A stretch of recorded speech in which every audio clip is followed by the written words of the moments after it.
تین چیزیں گناہوں کا کفارہ ہیں۔ فَإِسْبَاغُ الْوُضُوءِ فِي الصَّبَرَاتِ، جھاڑے میں ٹھنڈے موسم میں پورا وضو کرنا ہے، مکمل اہتمام کے ساتھ وضو کرنا موسم سرما میں، یہ گناہوں کو مٹا ڈالتا ہے۔ اور دوسری چیز ارشاد فرمائی وَإِنْتِظَارُ الصَّلَاةِ بَعْدَ الصَّلَاةِ، ایک نماز کے بعد دوسری نماز کا انتظار کرنے بیٹھ جانا، کہ عصر پڑھ لی اب مغرب پڑھ کے جائیں گے، مغرب پڑھی اب عشاء پڑھ کے جائیں گے، تو ایک نماز کے بعد دوسری نماز کا انتظار۔ حضرت عبداللہ ابن عباس رضی اللہ تعالیٰ عنہ فرماتے ہیں کہ حضور فرماتے ہیں کہ میں نے اپنے رب کی زیارت کی۔ حضرت عبداللہ ابن عباس فرماتے ہیں کہ میرا گمان ہے کہ یہ حضور کسی خواب کی کہانی سنا رہے ہیں۔ تو ارشاد فرمایا کہ جب میں نے اپنے رب کی زیارت کی تو میرے رب نے مجھے کہا کہ یہ فرشتے جو ملائے اعلیٰ میں بحث کر رہے ہیں یہ کس امر میں گفتگو کر رہے ہیں، فرشتے کسی معاملے میں تکرار کر رہے تھے، تو ان کی گفتگو کس عنوان سے ہے؟ تو میں نے کہا کہ مالک تو بہتر جانتا ہے، مجھے معلوم نہیں ہے۔ تو اللہ نے اپنا دست قدرت میرے دو کندھوں کے درمیان رکھا اور اس کی ٹھنڈک میں نے سینے میں محسوس کی۔ فَتَجَلَّى لِي كُلُّ شَيْءٍ وَعَرَفْتُ، ہر شے میرے سامنے روشن ہو گئی اور میں نے ہر شے کو دیکھ بھی لیا اور پہچان بھی لیا۔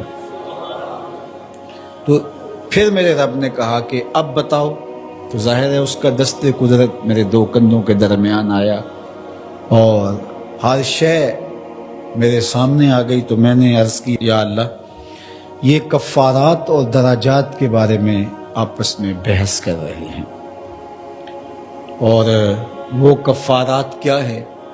المکث فی المساجد بعد الصلاۃ، نماز کے بعد مسجدوں میں رک جانا کہ دوسری نماز پڑھ کے جائیں گے۔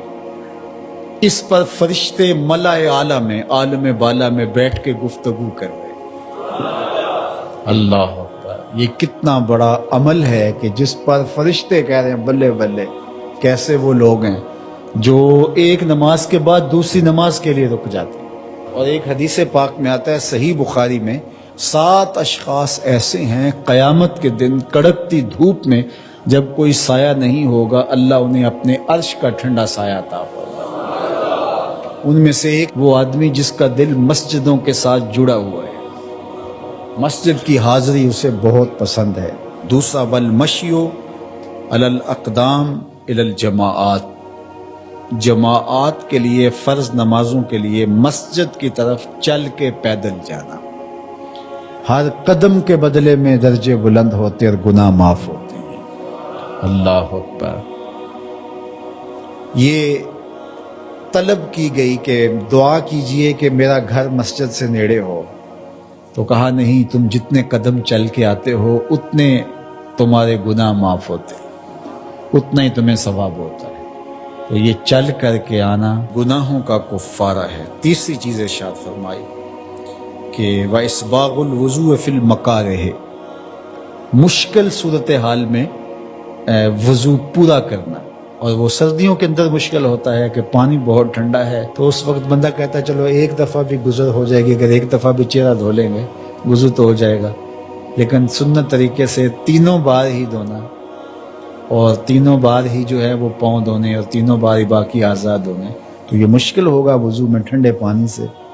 تو بہرحال مشکل میں وضو جو بندہ کرتا ہے تو اللہ کے لیے کر رہا ہوتا ہے، اللہ اکبر، تو اللہ تعالیٰ کو یہ بڑا پسند ہے، اس سے اللہ گناہ ختم کر دیتا ہے اللہ۔ تو یہ 3 چیزیں کفارات میں سے ہیں، یہ گناہوں کو مٹانے والی چیزیں۔ اگر کوئی شخص تمہاری دعوت کو قبول نہیں کرتا لیکن دعوت دینے والے کو تو اس کا فائدہ ضرور ہوگا، اور دوسرا مسلسل نصیحت کا عمل اثر انداز ہوتا ہے۔ روزانہ ایک قطرہ پتھر پہ بھی گرے تو ایک دن پتھر میں بھی سوراخ ہو جاتا ہے۔ جب آپ تسلسل کے ساتھ محنت کریں گے، لوگوں کے ساتھ ذاتی ربط رکھیں گے اور ان کو خیر دینے کے لیے جذبات سینے میں موجود رکھیں گے، تو کوئی وجہ نہیں ہے کہ وہ آپ کے ساتھ کھڑا نہیں ہوگا۔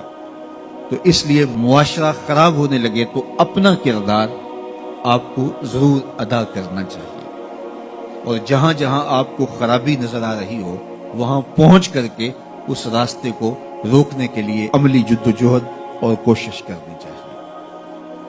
تو یہ ذمہ داری ماں باپ کی بھی ہے کہ وہ اپنی اولاد کو نصیحت کریں، اپنی اولاد کو خیر پر گامزن کرنے کی کوشش کریں، ان کی فکری تربیت کے ساتھ ساتھ ان کی عملی تربیت میں بھی کوشاں رہیں۔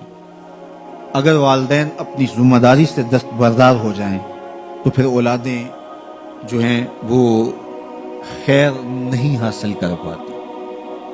اگر اچھے والدین بھی یہ ذمہ نہ لیں تو ان کی اولادیں بھی خراب ہو جاتی ہیں۔ اور اگر کوئی شخص کچھ کوتاہیاں بھی رکھتا ہے لیکن اس کی کوشش ہو اور وہ محنت کرے تو وہ اچھے نتائج حاصل کر پاتا ہے۔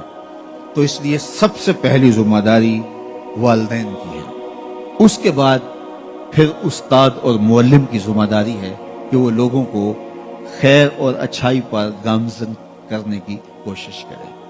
اور پھر اس کے بعد یہ ممبر و محراب کے جو وارثین ہیں، ان کے پاس جب لوگ آتے ہیں، چل کر آتے ہیں، وقت نکال کے آتے ہیں، تو اس وقت کو غنیمت جانیں اور ایک ایک لمحے کی قدر کیجیے تاکہ آنے والے کتنا وقت لے کر آئے ہیں۔ آج تا حد نظر لوگوں کا اجتماع ہے اور میری اطلاعات کے مطابق جو ہے وہ باہر بازاروں میں بھی لوگ جمع ہیں، اور جہاں جہاں تک آواز پہنچ رہی ہے لوگ وقت لگا کے، لوگ پیسہ خرچ کر کے اور اپنی مصروفیات کو ترک کر کے یہاں پہنچے ہیں۔ ہماری کوشش یہ ہے کہ ان تک خیر کی باتیں زیادہ سے زیادہ پہنچ جائیں۔ دیکھیے، عمل میری ذمہ داری نہیں ہے، یہ میرے مالک کا کرم ہے کہ وہ کس کے دل کو موڑتا ہے۔ مالی کا کام جو ہے وہ بیج ڈال کر کے گوڈی کرنا اور پانی ڈالنا ہوتا ہے۔ وہاں سے گلاب کیسے اگے گا، اس کی شاخیں ہری کیسے ہوں گی اور اس پر سرخ گلاب کیسے کھلیں گے، یہ مالی کا کام نہیں ہے، یہ ارض و سماوات کے مالک کا کام ہے۔ تو یار زمین کی کوکھ سے گلاب اگے تو یہ مالی کی ذمہ داری نہیں ہے، اس کی ذمہ داری بیج ڈالنا ہے۔ تو دلوں کے اندر محبت رسول کی کونپلیں پھوٹیں، خشیت کے پھول کھلیں اور عمل کی زندگی پیدا ہو، تو کیا یہ میرے یا میرے کسی مبلغ کے بس میں ہے؟ قطعاً ہمارے بس میں نہیں ہے۔ ہمارا کام بیج ڈالنا ہے، اس کو پانی دینا ہے، پھر مالک چاہے تو اس سے گلاب پیدا کر دے، مالک چاہے تو اس کو جو ہے مختلف رنگوں سے مالا مال کر دے۔ اس لیے ہمارا یہ کام ہے اور اس کو ہم ہر صورت کے اندر اور پوری حکمت کے ساتھ، پوری محنت کے ساتھ، لوگوں کے وقت کی قدر کرتے ہوئے لوگوں تک میسج اور پیغام پہنچائیں۔